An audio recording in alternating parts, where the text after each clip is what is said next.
आज भारत ਦੇ ਵਿੱਚ खास तौर ਤੇ ਜਿਹੜੇ यूपी मध्य प्रदेश और दूसरियां स्टेटां जिन्हों ਇਹ ਗਵਰਨ ਕੋਈ ਵੀ ਆਪਣੇ ਪਾਦਰੀ ਇਹਨਾਂ ਦੇ ਚੋਗਾ ਪਾ ਕੇ ਬਾਹਰ ਨਹੀਂ ਨਿਕਲ ਸਕਦੇ, ਉਹ ਲੁਕੇ ਹੀ ਹੁੰਦੇ ਨੇ ਔਰ ਲੁਕ ਛਿਪ ਕੇ ਕਰਦੇ ਨੇ। ਹੁਣ ਆਗਰੇ ਦੇ ਵਿੱਚ 3-4 ਕਸ਼ਮੀਰੀ ਨੌਜਵਾਨ ਜਿਨ੍ਹਾਂ ਦੇ ਉੱਤੇ ਝੂਠਾ ਉਹਨਾਂ ਦੇ ਇੰਸਟੀਚਿਊਟ ਕਹਿ ਰਹੀ ਹੈ ਕਿ ਭਾਈ ਉਹਨਾਂ ਨੇ ਕੋਈ ਨਾਅਰੇਬਾਜ਼ੀ ਨਹੀਂ ਕੀਤੀ, ਕੋਈ ਉਹਨਾਂ ਨੇ ਸੈਲੀਬ੍ਰੇਟ ਨਹੀਂ ਕੀਤਾ, ਉਹਨਾਂ ਤੇ ਦੇਸ਼ ਧਰੋਹ ਦਾ ਕੇਸ ਰਜਿਸਟਰ ਹੁੰਦਾ और आगरा दी बार इंस्टीट्यूट बार एसोसीएशन जिहदे वकीलों की बॉडी है वो फैसला करती है भी इन्हां दा कोई भी केस नहीं लड़ेगा। और ये जिहड़ा मिलण चले जाता है इहदे नाल अजीत डोवल भी है, श्रृंगला भी है, फलाने ढमके भी है। और फिर वो कहंदे ने जी मीटिंग दा जिहड़ी आ 20 मिनट दी सी वो 1 घंटा चली और दर्शक देख सकते हैं कि भाई किवें बांदर की तरह उन्होंने झपट के जिहड़ा अपने गल दे नाल ला रहा है। और उस सारे दे विच कह रहे जी उन्होंने इनवाइट किया पोप नूं कि इंडिया आए। हुण वो क्लाइमेट समिट दे विच मोदी कह रहा है 2070 तक आई एम प्रोमिसिंग हियर, मैं इत्थे इकरार करदा 2070 तक भारत दे विच असीं जिहड़ी कार्बन एमिशन है वो बिल्कुल खत्म कर देंगे। सब तो गंदा कोल जिहड़ा मैक्सिमम कार्बन मोनोऑक्साइड छड्डदा वो इंडिया दे विच है। उन्होंने ईवन ਜਿਹੜੇ ਅੱਗੇ ਪਲਾਂਟ ਕੁਝ ਸੀ ਜਿਹੜੇ ਵਾਸ਼ ਐਂਡ ਯੂਜ਼ ਸੀ ਜਿਹਦੇ ਥੱਲੇ ਘਟ ਜਾਂਦਾ ਉਹਦਾ ਕੰਟੈਂਟ, ਉਹ ਵੀ ਇਹਨਾਂ ਦੀ ਹਕੂਮਤ ਨੇ ਉਹ ਆਰਡਰ ਵਾਪਸ ਲੈ ਲਏ ਵਾਸ਼ ਵਾਲੇ ਔਰ ਉਹ ਗੰਦ ਪਾ ਰਹੇ ਨੇ ਐਟਮੋਸਫੀਅਰ ਦੇ ਅੰਦਰ। दर्शकों ब्रेक बाद आप सभ नूं जी आया कहने स्वैंड वाले सैक्शन में आप गलबात करन जा रहे कि अजकल मोदी क्लाइमेट कॉन्फ्रेंस में शिरकत करने के बहाने यूरोप के दौरे ते है। सो उसने वैटिकन में पोप नाल मुलाकात की ते उस नूं भारत आउण दा सद्दा भी जिहड़ा दिता। सो मोदी इस सदी का सब तो वड्डा फ्रॉड है। एक पासे भारत में घट गिनती कौमां सिखां मुसलमानां ईसाइयां ते दलितां आदिवासियां ते जुल्म ढा रहा है और दूसरे पासे पोप नूं मिलण वर्गियां नौटंकियां भी कर रहा है। सो इस बारे आप गलबात करन जा रहे हैं। सो असीं चाहांगे कि तुसां नाल इसे तरह बने रहना, देखण सुन लई एंड लिखण लई तुहाडा सब दा बहुत बहुत शुक्रिया। की डॉक्टर साहब की कहना चाहोगे? देखो मोदी दे इस सारे 2014 तो हुण तक दे कारगुजारी बारे एक एक्सपर्ट ने कहा सी कि he is not a doer, he is an event manager. कि करदा कराना कुछ नहीं है, वो तो जुमलेबाजी है, जो कि वो अमित शाह ने कहा कि भी जुमलेबाजी है सी जो भी असी प्रॉमिस करते हैं। पर वो हर मौके नूं एक इवेंट के तौर पर एक PR के तौर पर इस तरीके नाल उभारदे ने कि एक वड्डा हिस्सा जिहड़ा प्रोपेगेंडे की स्पैल च हुंदा है वो उसका असर कबूल है। हुण कित्थे इन्नी वड्डी फेलियर कि 40-45 लाख लोग मर जाते हैं कोविड-19 के नाल।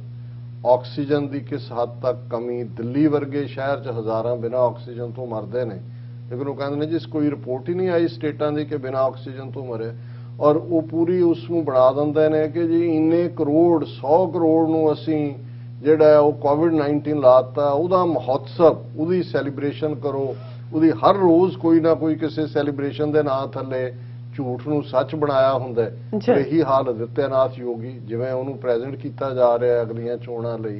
और जे कोई गल कहण दी कोशिश भी करदा है, हुण मुलायम सिंह यादव दे मुंडे ने जिहड़ा ये गल कई पिछले दिनां च कि भाई ये एजुकेशन कितनी इंपॉर्टेंट है, उन्हें कहा देखो गांधी भी, नेहरू भी, पटेल भी, जिन्हां भी इंग्लैंड के उत्थों ही पढ़े सारे जिहड़े ने लॉ करके आए, उन्होंने देश की आज़ादी च जिहड़ा वो कंट्रीब्यूट उन्होंने लैके अमित शाह तो थले तक कह रहे हैं माफ़ी मंगे कि उन्होंने जिन्होंने पटेल दे नाल कंपेयर करता देश तोड़न वाले जिहड़े ने वो देश बनाने वालियां दे नाल, यानी तुसी हर चीज़ का फायदा चुक रहे हो। हुण इहदे कोई शक नहीं है भी एक पासे जो RSS दे ग्राउंड लैवल ते वर्कर जिन्हां दे विच सारियां इन्हां दे बजरंग दल दूसरियां तंजीमां शामिल ने वो की कर रहे हैं कि उन्होंने ईसाइयां दे और असी कंधमाल उड़ीसा तो देखा किस लैवल ते हज़ारां जिहड़े ने ईसाई मारे गए, जिहड़े गैंग रेप नन्स दे नाल होए, उन्हां दे स्कूलां ते हमले हुंदे ने। अज भारत दे विच खास तौर पर जिहड़े यूपी मध्य प्रदेश और दूसरियां स्टेटां जिन्हों ये गवਰਨ कोई भी अपने पादरी इन्हां दे चोगा पा के बाहर नहीं निकल सकते, वो लुके ही हुंदे ने और लुक छिप के करते हैं। और ईवन जड़ियाँ NGOs इन्हां दियां गरीबां नूं ट्राइबल्स नूं फूड और दूसरा दिंदियां सी, वो छत्तीसगढ़ होए झारखंड होए ਉਹ ਵੀ ਸਾਰੀਆਂ ਉਹਨਾਂ ਦੀ ਰੈਕਗਨੀਸ਼ਨ ਖਤਮ ਕੀਤੀ ਹੋਈ ਹੈ ਜੀ ਔਰ ਪੁੱਜ ਕੇ ਈਸਾਈਆਂ ਨਾਲ ਮੁਸਲਮਾਨਾਂ ਪ੍ਰਤੀ ਕੀ ਹੁੰਦਾ ਅਸੀਂ ਰੋਜ਼ਾਨਾ ਗੱਲ ਕਰਦੇ ਹਾਂ। ਕਸ਼ਮੀਰ ਦੇ ਹਵਾਲੇ ਨਾਲ ਤੁਸੀਂ ਦੇਖੋ ਇੱਕ ਪਾਸੇ ਅਮਿਤ ਸ਼ਾਹ ਜਾ ਕੇ ਉੱਥੇ ਡਰਾਮੇਬਾਜ਼ੀ ਕਰਦਾ ਹੈ ਕਿ ਜੀ ਅਸੀਂ ਪਾਕਿਸਤਾਨ ਨਾਲ ਨਹੀਂ ਗੱਲਬਾਤ ਕਰਾਂਗੇ, ਅਸੀਂ ਕਸ਼ਮੀਰੀ ਨੌਜਵਾਨਾਂ ਦੇ ਨਾਲ ਜਿਹੜਾ ਉਹ ਗੱਲਬਾਤ ਕਰਨ ਆਏ। ਹੁਣ ਆਗਰੇ ਦੇ ਵਿੱਚ 3-4 ਕਸ਼ਮੀਰੀ ਨੌਜਵਾਨ ਜਿਨ੍ਹਾਂ ਦੇ ਉੱਤੇ ਝੂਠਾ ਉਹਨਾਂ ਦੇ ਇੰਸਟੀਚਿਊਟ ਕਹਿ ਰਹੀ ਹੈ ਕਿ ਭਾਈ ਉਹਨਾਂ ਨੇ ਕੋਈ ਨਾਅਰੇਬਾਜ਼ੀ ਨਹੀਂ ਕੀਤੀ, ਕੋਈ ਉਹਨਾਂ ਨੇ ਸੈਲੀਬ੍ਰੇਟ ਨਹੀਂ ਕੀਤਾ, ਉਹਨਾਂ ਤੇ ਦੇਸ਼ ਧਰੋਹ ਦਾ ਕੇਸ ਰਜਿਸਟਰ ਹੁੰਦਾ ਹੈ। ਔਰ ਆਗਰਾ ਦੀਆਂ ਜੀ ਬਾਰ ਇੰਸਟੀਚਿਊਟ ਬਾਰ ਐਸੋਸੀਏਸ਼ਨ ਜਿਹਦੇ ਚ ਵਕੀਲਾਂ ਦੀ ਬਾਡੀ ਹੈ ਉਹ ਫੈਸਲਾ ਕਰਦੀ ਹੈ ਵੀ ਇਹਨਾਂ ਦਾ ਕੋਈ ਵੀ ਕੇਸ ਨਹੀਂ ਲੜੇਗਾ। ਜੇ ਟੈਕਨੀਕਲ ਟੀਮ ਕੋਲ ਵਕਤ ਹੈਗਾ ਤਾਂ ਪਿਕਚਰ ਹੋਏਗੀ ਉਹਨਾਂ ਦੇ ਪੇਰੈਂਟਸ ਦੀ। ਹੁਣ ਉਹ ਤਿੰਨੋਂ ਚਾਰੋਂ ਸਟੂਡੈਂਟਸ ਉਹਨਾਂ ਦੇ ਪੇਰੈਂਟਸ ਵਿਚਾਰੇ ਗਮਗੀਨ ਕਸ਼ਮੀਰ ਦੇ ਵਿੱਚ ਬੈਠੇ ਹੋਏ ਨੇ ਇਸ ਦੇ ਥੱਲੇ ਕਿ ਵੀ ਅਸੀਂ ਕੀ ਕਰੀਏ। ਤਰਲੇ ਕਰ ਰਿਹਾ ਉਮਰ ਅਬਦੁੱਲਾ, ਮਹਿਬੂਬਾ ਮੁਫਤੀ ਕਿ ਭਾਈ ਮੋਦੀ ਇੰਟਰਵੀਨ ਕਰੇ, ਤੁਸੀਂ ਉਹਨਾਂ ਨੂੰ ਜਿਹੜਾ ਝੂਠੇ ਕੇਸਾਂ 'ਚ ਫਸਾਇਆ। Justice Deepak Kumar supreme court ਦਾ ਉਹ ਕਹਿ ਰਿਹਾ ਉਹਦੇ ਨਾਲ ਕਰਨ ਥਾਪਰ ਨਾਲ ਕਿ ਇਹ ਬਣਦਾ ਹੀ ਨਹੀਂ ਸੈਡੀਸ਼ਨ ਕੇ ਈਵਨ ਕੀਤਾ ਵੀ ਹੋਏ। ਕ੍ਰਿਕਟ ਹੈ, ਖੇਡ ਹੈ, ਜੇ ਕੋਈ ਕਿਸੇ ਦਾ ਹਾਲਾਂ ਕੇਸ ਵੀ ਝੂਠਾ ਸਾਰਾ। ਸੋ ਇਸ ਸਭ ਦੇ ਚੱਲਦੇ ਆ ਜਦੋਂ ਕਿ ਔਰ ਕਿਸਾਨਾਂ ਦੇ ਹਵਾਲੇ ਨਾਲ ਕੀ ਹੋ ਰਿਹਾ, ਸਿੱਖਾਂ ਨਾਲ ਕੀ ਹੋ ਰਿਹਾ, ਉਹ ਅਸੀਂ ਪਿਛਲੇ ਸੈਗਮੈਂਟ 'ਚ ਵੀ ਗੱਲ ਕਰਕੇ ਹਟੇ ਆ। ਸੋ ਇਹ ਬਿੱਲਾ ਰੰਗਾ ਦੀ ਜੋੜੀ ਦਾ ਇਹ ਵੱਡਾ ਬਿੱਲਾ ਕਾਤਲ ਹਜ਼ਾਰਾਂ ਮੁਸਲਮਾਨਾਂ ਦੇ ਖੂਨ ਨਾਲ ਜਿਸ ਨੇ ਦੇ ਹੱਥ ਜਿਹੜੇ ਨੇ ਉਹ ਨੇ ਭਿੱਜੇ ਹੋਏ ਉਹ ਪਹੁੰਚ ਜਾਂਦਾ ਹੈ ਕਲਾਈਮੇਟ ਸਮਿਟ 'ਚ ਜਿਹੜਾ ਗਲਾਸਗੋ 'ਚ ਜਾਣ ਤੋਂ ਪਹਿਲਾਂ ਆਪਣਾ ਟ੍ਰਿਪ ਇਟਲੀ ਦੇ ਵਿੱਚ ਵੀ ਔਰ ਡਰਾਮੇਬਾਜ਼ੀ ਰੋਮ ਦੇ ਵਿੱਚ ਉਹੀ 2-4 ਪੱਗਾਂ ਵਾਲੇ ਲਿਆ ਕੇ ਵੀ ਖੜੇ ਕਰ ਦਿੱਤੇ ਜਾਂਦੇ ਨੇ ਨਾਲ ਕਿ ਜੀ ਹੀ ਮੈਟ ਵਿਦ ਦਾ ਇੰਡੀਅਨ ਉਹ ਦੱਸਣ ਦੇ ਲਈ ਕਿ ਦੇਖੋ ਸਿੱਖ ਬਾਹਰਲੇ ਕਿਉਂਕਿ ਸਿੱਖਾਂ ਦੀ ਪਾਵਰ ਖਾਲਿਸਤਾਨ ਦੀ ਪਾਵਰ ਡਾਇਸਪੋਰਾ 'ਚ ਹੈ। ਸੋ ਉੱਥੇ ਇਹਨਾਂ ਦੇ ਇਵੈਂਟ ਮੈਨੇਜਮੈਂਟ 'ਚ 2-4 ਜਿਹੜੇ ਰੈਂਟਾ ਸਿੱਖ ਨੇ ਉਹ ਜ਼ਰੂਰੀ ਹੁੰਦੇ ਨੇ ਇਹਨਾਂ ਦੇ ਉਸ ਇਕੱਠ 'ਚ ਹੋਣੇ। ਫਿਰ ਇਹਨਾਂ ਨੂੰ ਇਹ ਕਿਉਂਕਿ ਇਸ ਵੇਲੇ ਇਮੇਜ ਉਹਦਾ ਇੰਨੀ ਬੈਸ਼ਿੰਗ ਲੈ ਰਿਹਾ ਇੰਡੀਆ ਦਾ ਦੁਨੀਆ US ਸਰਫ ਦੀ ਰਿਪੋਰਟ ਤੁਸੀਂ ਦੇਖ ਲਓ, ਬਾਕੀਆਂ ਦੀ ਦੇਖ ਲਓ।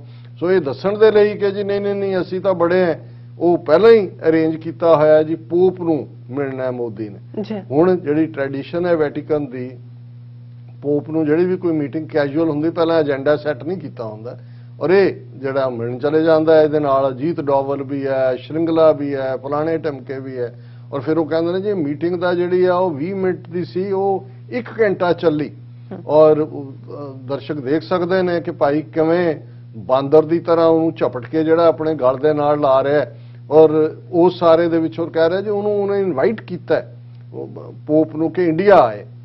ਹੁਣ ਇਹਨਾਂ ਨੂੰ ਲੋਕਾਂ ਨੂੰ ਵੀ ਭੁੱਲ ਜਾਂਦਾ ਹੈ, ਇਤਿਹਾਸ ਵੀ ਭੁੱਲਿਆ ਹੁੰਦਾ ਹੈ ਕਿ ਭਾਈ ਲਾਸਟ ਟਾਈਮ ਵਾਜਪਾਈ ਦੇ ਵੇਲੇ ਆਇਆ ਕਿਵੇਂ ਬੀਜੇਪੀ ਦੇ ਪ੍ਰੋਟੈਸਟ ਹੋਏ ਸੁਸ਼ਮਾ ਸਵਰਾਜ ਦੀਆਂ ਉਸ ਪੀਰੀਅਡ ਦੀਆਂ ਤੁਸੀਂ ਕੱਢ ਲਓ ਕਿ ਭਾਈ ਇਹ ਲੇਕਿਨ ਇਹ ਸਿਰਫ PR ਹੈ। ਕਦੋਂ ਉਹਨੇ ਆਣਾ ਕਦੋਂ ਨਹੀਂ ਆਣਾ ਕਦੋਂ ਹੁਣ ਤੁਸੀਂ ਬਿਆਨ ਹੀ ਦੇਣਾ।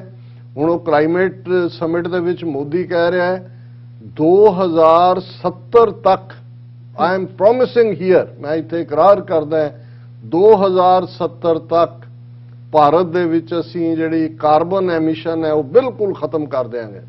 2000 ਉਹ ਤੁਸੀਂ ਤਾਂ ਸਾਹਮਣੇ ਕੀਤੇ ਨੂੰ ਜਿਹੜਾ ਇਕਰਾਰ ਦੁਬਾਰਾ ਲੋਕਾਂ ਨੂੰ ਫੇਸ ਕਰਨਾ ਹੈ ਉਹ ਜੁਮਲਾ 2070 ਤੱਕ ਤਾਂ ਤੇਰਾ ਭਾਰਤ ਨਾਂ ਦਾ ਮੁਲਕ ਹੀ ਕੋਈ ਨਹੀਂ ਰਹਿਣਾ।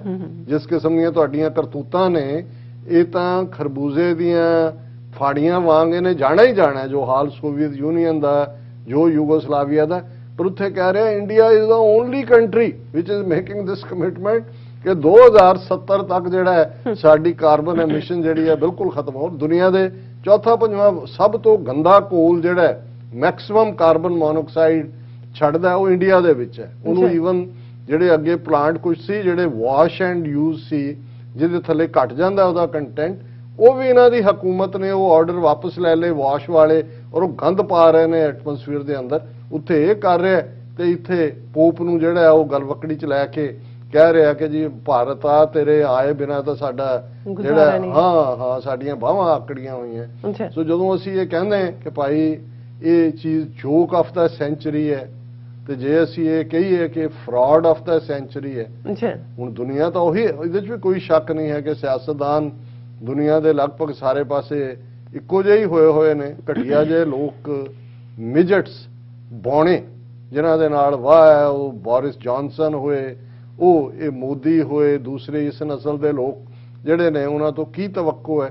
ਪਰ ਇਹ ਕਿਸ ਹੱਦ ਤੱਕ ਜਾ ਕੇ ਹੁਣ ਨਾਲ ਦੀ ਨਾਲ ਉਹਨਾਂ ਦਾ ਜਿਹੜਾ ਇਕੱਲਾ ਇਹ ਨਹੀਂ ਹੈ ਵੀ ਉਹ ਮਿਲਿਆ, ਔਰ ਬੀਜੇਪੀ ਨੇ ਇਸ ਦੇ ਉੱਤੇ ਜਿਹੜਾ ਟਵੀਟ ਕਰਕੇ ਕਿਹਾ ਕਿ ਜੀ ਦੇਖੋ ਇਹ ਤਾਂ ਸਾਡੀ ਪਾਲਿਸੀ ਹੈ ਕਿ ਅਸੀਂ ਜਿਹੜਾ ਮੋਦੀ ਜੀ ਸਾਰਿਆਂ ਨੂੰ ਹੀ ਜਿਹੜੇ ਨੇ ਆਲ ਇਨਕਲੂਸਿਵ ਸਭ ਦਾ ਵਿਕਾਸ ਸਭ ਦਾ ਫਲਾਣਾ, ਔਰ ਉਹਨੂੰ ਜਸਟੀਫਾਈ ਕੀਤਾ ਕਿ ਮੋਦੀ ਨੇ ਇਹ ਮਿਲ ਕੇ ਬਹੁਤ ਚੰਗਾ ਕੀਤਾ ਹੈ, ਔਰ ਇਹ ਮੈਸੇਜ ਦਿੱਤਾ ਹੈ ਭਾਰਤ ਦੇ ਈਸਾਈਆਂ ਨੂੰ ਕਿ ਭਾਈ ਤੁਸੀਂ ਵੀ ਭਾਰਤ ਦਾ ਉਨਾ ਹੀ ਹਿੱਸਾ ਹੋ ਜਿੰਨਾ ਕੁ ਭਾਰਤ ਦੇ ਹਿੰਦੂ। ਮਤਲਬ ਇੱਕਦਮ ਇੱਥੇ ਮੁਲਾਕਾਤ ਹੁੰਦੀ ਹੈ, ਉੱਥੇ ਉਹਨਾਂ ਦੇ ਉਹ ਜਿਹੜੇ ਨੇ ਇਸ ਕਿਸਮ ਦੇ ਟਵੀਟ ਆਉਂਦੇ ਨੇ। ਸੋ ਇਹ ਜਿਹੜਾ ਫਰਾਡ ਆਫ ਦਾ ਸੈਂਚੁਰੀ, ਜੇ ਇਹ ਈਵਨ ਪੋਪ ਨਾਲ ਮੁਲਾਕਾਤ ਔਰ ਇਨਵੀਟੇਸ਼ਨ ਟੂ ਇੰਡੀਆ ਨੂੰ ਜੀ ਰਾਜ ਸਾਹਿਬ, ਤੁਹਾਡਾ ਬਹੁਤ ਬਹੁਤ ਸ਼ੁਕਰੀਆ। ਤੁਸੀਂ ਆਪਣੇ ਵਿਚਾਰ ਸਾਡੇ ਦਰਸ਼ਕਾਂ ਨਾਲ ਸਾਂਝੇ ਕੀਤੇ ਨੇ। ਸੋ ਇਸ ਤਰ੍ਹਾਂ ਆਪਣੇ ਵਿਊਅਰਸ ਕੋਲ ਨੇ ਇਜਾਜ਼ਤ। ਵਿਊਅਰਸ, ਸਾਡੇ ਪ੍ਰੋਗਰਾਮ ਦਾ ਸਮਾਂ ਇੱਥੇ ਸਮਾਪਤ ਹੁੰਦਾ। ਤੁਸੀਂ ਆਪਣੀ ਰਾਏ ਤੇ ਸੁਝਾਅ ਸਾਨੂੰ ਭੇਜਣਾ ਭੁੱਲਣਾ ਸਾਡੇ ਇਸ ਪਤੇ ਤੇ sos@tv84.tv ਤੇ।